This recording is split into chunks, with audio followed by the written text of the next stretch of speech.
I am in studio with Lenny LaForest, and if that name sounds familiar, well, it should. Lenny LaForest and the Marshfield Fair, two names that always go together. I believe you are still president of the Marshfield Agricultural Society. That's correct. That's a very big title. I'm very impressed by that. So I know you've got lots of great things to tell me about this year's Marshfield Fair. Starting back in 1862, all the way through the present day, every year, something to see, great family entertainment, and you always have new things, absolutely new things. Now, first, just so our listeners know, what are the dates of this year's fair? This year's fair is now you got me stuck here. Wait a minute, I think is it the 15th? August 15th? Through the 24th. Okay, and I predict it's going to be great weather. You're very welcome. And you always have the great things you can count on. Let's start with those great, interesting things to do with agriculture, and of course seeing the animals on display and the 4-H kids. I love that. There's always something different, and this year, because again, there will be no poultry and stuff. It's because of the avian flu, but they have a great display there and a lot of people to explain things. It's a great place to take the kids through as they're going through the rest of the 4-H area.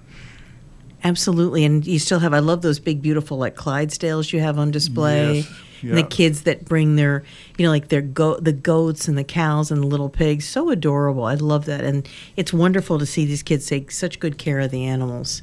They do, and they're really proficient about it. Now we've got some people that are becoming part of the society that started out at the fair as young children with 4-H. Absolutely. Now, I know you've also got a few new things this year, and of course, since you have a harvest of items, you've got some cooking contests going on. I don't ever remember you doing that before. We've had them, but they've been more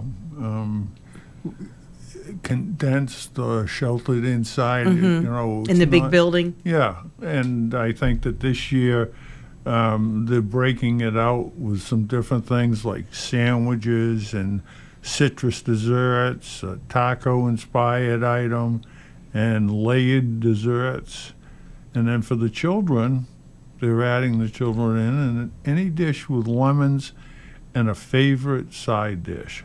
So contests are on both Saturdays, and it should be pretty interesting. No, I know that the inside where you have all the beautiful displays of all the contests, like with the quilting, because that quilting contest, that's known nationwide, because I know you do get entries from a lot of places, and you just see the display alone. That is beautiful if you've never been and seen that at the Marshfield Fair. And you got to remember that every year they give one of those quilts away. You buy a raffle ticket, your ticket goes into the basket, and the ladies there pick a winner each year. I haven't won yet. I've tried for many years.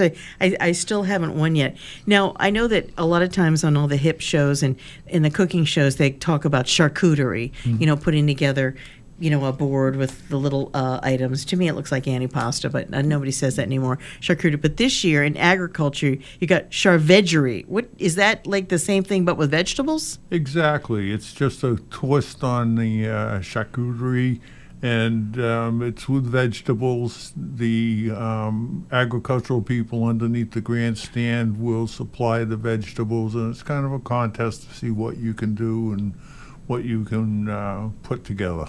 Now, this was something that was very popular last season, as I remember. Pool party pooches. They're back? Yeah, they're back. And it's not just a bunch of poodles sitting around drinking martinis, is it?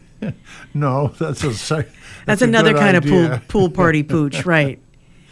But I think that, they were so well received last year that we're having them back again this year.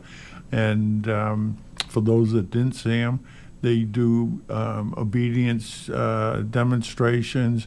They do different types of getting around on different obstacles. And then they have a large ramp that they run down and jump off the end and see which one can jump the farthest. That's amazing. Food and music, big staples, too, of what goes on at the Marshfield Fair. And the Demolition Derby. All that stuff coming back? All that stuff is coming back. Now, what about same website, marshfieldfair.org, where you can get the complete schedule? You get the complete schedule, and just the other day they opened up tickets, both the regular tickets and the mega tickets, and they're either online or when the office is open, they're available at the office on the fairgrounds. I know you always have specials, especially for veterans, Marshfield residents, and senior citizens. Correct. Kids too. Yes. And those dates are also all online. So I think that's terrific. I know you get a lot of turnout for that. What about I know music. You've had some great festivals there, but I saw that you've got two. I think it's two. Are they cover bands this year? Yes. There's two cover bands. There's a cover band for Aerosmith. It's a tribute band that's on the 20th. And the 21st is a cover band or tribute band for John Mellencamp, both of which should be very interesting. That is awesome. And Fiesta shows, they back with all the cool rides for everybody? Yeah. For the brave people? I'm a teacup level person. I'm sure that, I know you have things. What about parking?